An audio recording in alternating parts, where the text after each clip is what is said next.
It is the year 2235. It has been a wonderful time. Humans have conquered aging and computers do all the work. But all this is about to change. 2 days ago, evil entered the world. A super virus has been released by an unnamed terrorist, and our life as we know it lies in the balance. We have no understanding of the work needed to keep us alive, and soon the world will be tossed into chaos. We have only one hope. The Global Committee of World Order has chosen 3 voyagers to save the world. Their mission, to go back in time and obtain information on the careers our people will need to survive. Their cover, Michigan elementary school students in the year 1990. Their code name, Career Quest.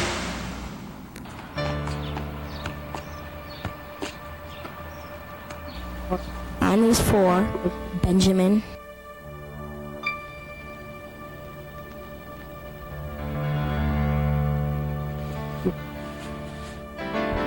Jonathan,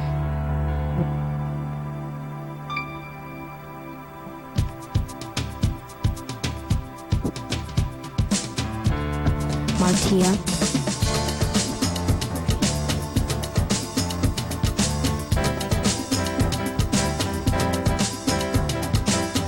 and their faithful leader, Zed, lies our future.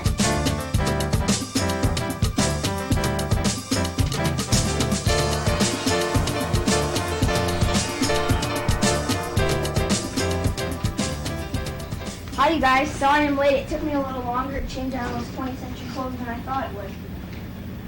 If you're looking for better things to wear, man, they have something called a mall, and it's just perfect for Guys, I think he's coming in. Glad to see you have all made it here safely. What is it, Zed? I've arranged your first mission, Jonathan. Your host will be expecting you downtown in the next few minutes. One question, how do we get there? We don't have our hover licenses with us. I'm glad you asked, Martia. Last year, just before the breakthrough in time travel, our scientists developed a technology to teleport. You'll find your teleport device in the corner of your clubhouse. It will teleport you to any place on Earth. I have also sent you comm watches. Cool. Awesome. What do they do? They will allow you to communicate with each other, Jonathan, and with me. No matter where or when you are, you will be able to stay in touch. They will also record 2D stereo and picture. Only 2D? Sorry, Ben. I know how you love your 3D stereo and holovision. It's okay. It'll only be for a few months, right? We hope so, but I'm afraid I have some bad news. Every minute you spend in that time will bring you closer to your true age, and I'm sure you've already seen that aging has certain side effects. Do you mean we'll start looking like 60-year-olds this time? Yes, Martia. That's what our scientists are saying. Then let's get going. I've seen teenagers in this kind, and it's not a pretty sight. Well, morph into something a little fancier, and I'll get you on your way. Morphatron, activate. That's better. Now I'm sending you to Captain Cody's restaurant on Ballinger. There you will meet Costa Popoff. Who do you think we are? Because with most of your cases, He thinks you're Flint Elementary School students doing research. It'll be easy to find out what we need to know. But remember, don't blow your cover. don't worry, Zed. We've been practicing hollow simulations for the last 5 years. We know how children are supposed to act. I know, Jonathan, but this is very risky. One slip and you could ruin the space-time continuum and never get back. Don't worry, Zed. We'll be careful. Computer set coordinates for Captain Cody's. Energize.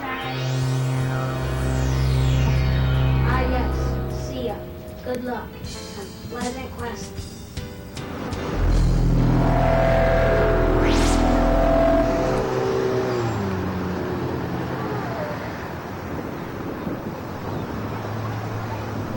What type of education is needed to be qualified as a manager? Oh, I would highly recommend getting a 4-year degree to get yourself a base and getting started into a management position through a major company. What kind of jobs are there in a restaurant? Well, there's 2 different categories. There's kitchen help and there's front of the house help. The kitchen help, basically you're going to have people doing dishes, people that are doing cleanups in the back. You're going to have cooks, and each job is divided like a line cook, a grill man, a fryer cook. There's waitresses in the front of the house, and then there's the general manager up front. Are there any kind of weird things that happen in your job? A pan falling off a shelf and kind of hitting somebody on the head, kind of soft pan. In my head, we were busy. We were running through here, and I was trying to get some orders ready. Daryl put a big knot on my head with his elbow. Now I know what's wrong with you. They always make like I'm dangerous because I got a knife all the time. Computer screens going out when you go to punch in an order. I'm going to cut his leg off. Don't hurry, man.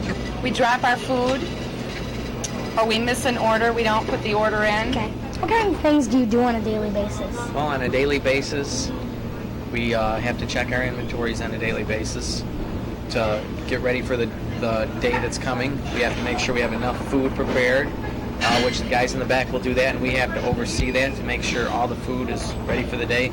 We taste certain foods to make sure the quality's there.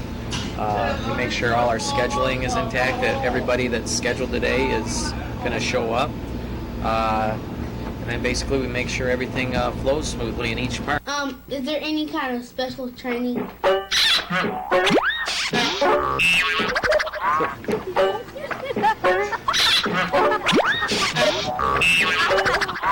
Part yes, part no. Mine was mostly with experience. Was working with my dad over the years. The area where the waitresses work. Basically, they're getting their pops, waters, filling them here in the ice bin and taking them out there. This is where they make the coffee. Okay. This is the hot chocolate and juices. So basically, this is where the waitresses are going to work.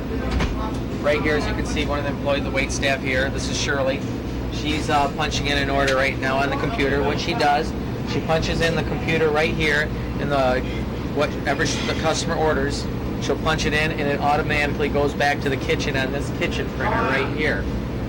And then the cooks will prepare it. They'll put her order up. As you can see, the order's going through right now. One of the cooks will pull the ticket down, start preparing the food, and when the food is ready, the cooks have their numbers 1 through 7. Yeah. They'll hit, say Shirley's number 6, they're going to hit it. She's got a little buzzer back here on the side, and it'll buzz her number, and she'll know when to pick up her food. That way they don't have to open up at 7 a.m. Usually the staff starts at 5:30 in the morning. They start with prep. The 2 morning cooks will make a list, see what they have going, what they need to prepare. Every day there's big preparation involved because we probably serve about 700 customers a day. So that's a lot of people to serve in a day. I'd say on a week basis, 700 to 1,000 customers a day. So we have to prepare that much food on a consistent basis to make sure everybody's getting satisfied. Then they get ready for breakfast. They're going to serve breakfast throughout the morning, so about 11 o'clock. They'll stay pretty steady. Then as soon as 12 o'clock hits, 11:30, 12, we have a catering order, which we do on a daily basis from McLaren Hospital. That's a big order. Then we get really busy at lunchtime. It'll slow down after lunch in this, like right now, and then we're going to get busy again around 5:30, 6 o'clock. And then we close up around 9. Cleanup will start at around 8. And they should be out of here about 10 o'clock. This is the kitchen back here. This is where they prepare the foods. This is basically the guy that's called the expediter. He's going to read all the tickets, call off all the food. So basically either the grill man over there, which is the grill over here. They cook food over here. They cook food in the fryers. Okay? Then we have food that's already prepared in the steam table that's ready to serve. Like soup, gravies, like today's special, which is a Swiss steak. These are beans and taco meat for burritos. You got roast beef that's in the back, sitting in the juice. This is the dish area here. These two here are responsible to make sure everything is kept basically clean and tidy, dishes, glasses, etc. And all the dishes get run through the dish machine that has the proper amount of chemicals to make sure everything gets sanitized properly when it goes through. So when it comes out, it's not only... This is basically the stock room back here.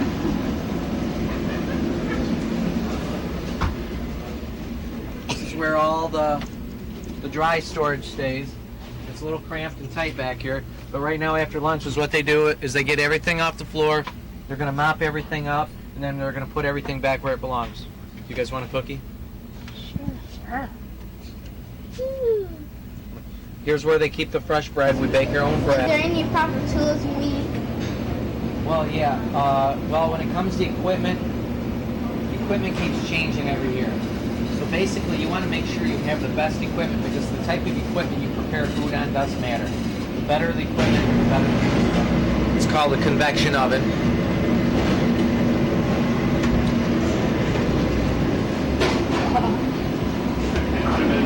This is where all the cold foods stay. I'm getting out of here. Now this is the slicer where we slice our meats at. Now this is a real dangerous piece of equipment, so you have to be extremely careful with this when you use it.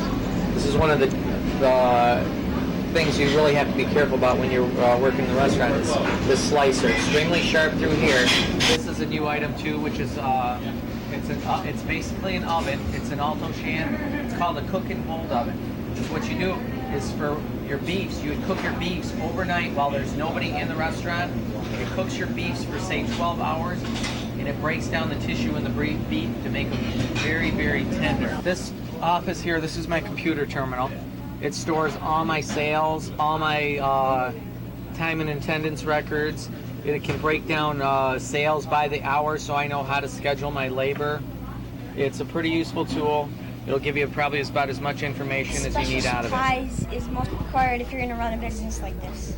Special supplies, well, mostly food. You got to make sure you use real high quality food so your customers come back and see you again. The business going. Is there any special insurance you have to have for this? Well, yeah, there's workman's comp insurance, which covers your employee. If they're injured on the job, they need to be able to get medical treatment, and that's our responsibility to provide medical treatment. And if they're missed work for more than a week, that insurance is going to have to pay their wages for missing the time. Show me the money. Show me the money. Show me the money. Show me the money. What kind of money could be made in this shop? Lots of money. Dishwashers are usually going to make between $5 and $6 an hour. It's usually an entry-level position. It's something where usually the people are younger and it's like their first or second job. Waitresses are generally going to make pretty decent money. You wouldn't think they do, but if you hit a busy restaurant, like the girls here are probably they can make a decent hour. They're going to be paid a base wage of right around $2.65 an hour. Okay, but where they make their money is going to be in their tips. They can make as much as $8 to $15 an hour in tips. The cooks are generally going to make around $8 to $9 an hour, which is fair wages.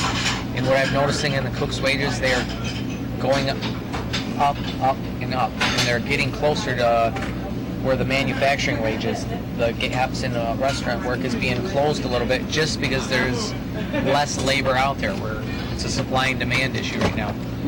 A general manager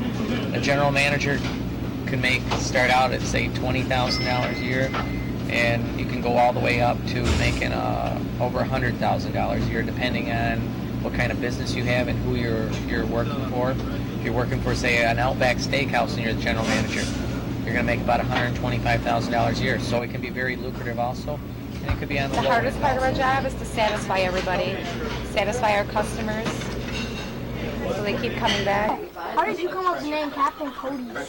Well, Can we say something, Mr. it's my favorite cartoon hero. The old Captain Cody cartoon hero. Actually, we got another place opening up in about 3 weeks or 3 months that we bought. It's going to be on the corner of Mallinger and Miller. It's going to be a 40s style diner. So it's going to be an old-fashioned diner at Coney Island. It's going to be called Cody's West Side Diner. It'll be open in about 3 months. So you only have 2 Cody's Island? Yep. Do you have to manage there too? So how are you going to be able to go both places at you half or half? Half and half. My brother, my mother, me, and my brother-in-law.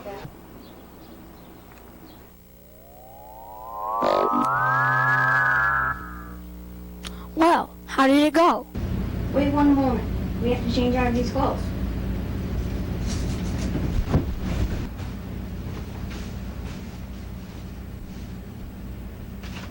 Morph return activate.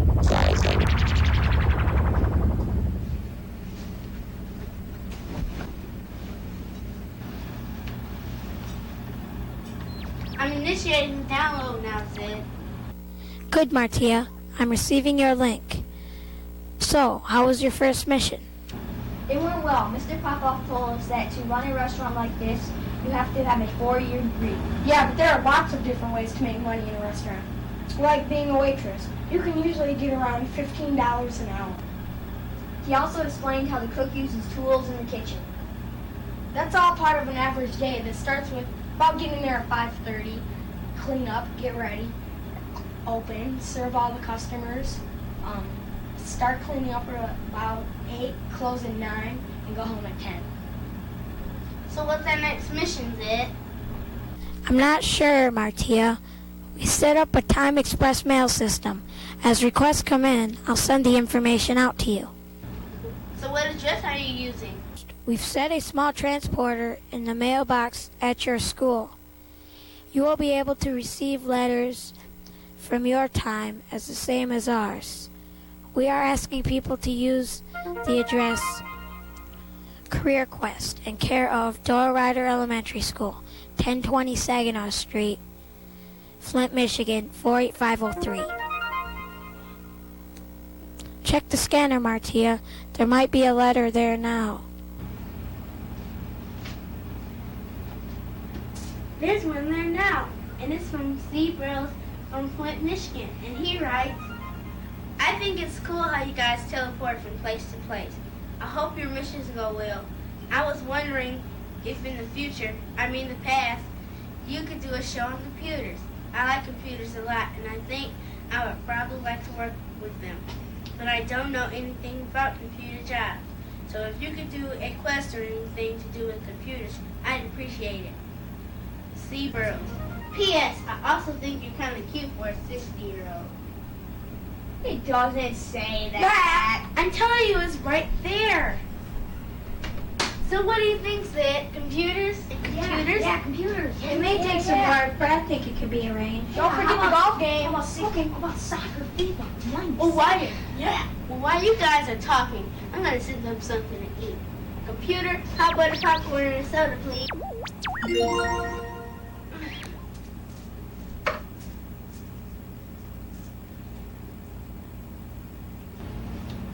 Getting an appetite? Are you having to fall in love with your fan mail? Oh, if anyone's in love, it's you, John. What are you talking about? We've all seen how you stare at that blonde girl in class, Jonathan. What's this? Nothing, Zeb. They're just jealous because a man my age still has it. Oh, Johnny, could you pick up my pen for me? I don't want to break a nail. Okay, Ben. No, it's more like, oh, Johnny, could you please pick up my gift just for me? I don't want to break a leg. Yeah. You can make fun of my aging. Martia, is that a zit? Oh, where? Gotcha!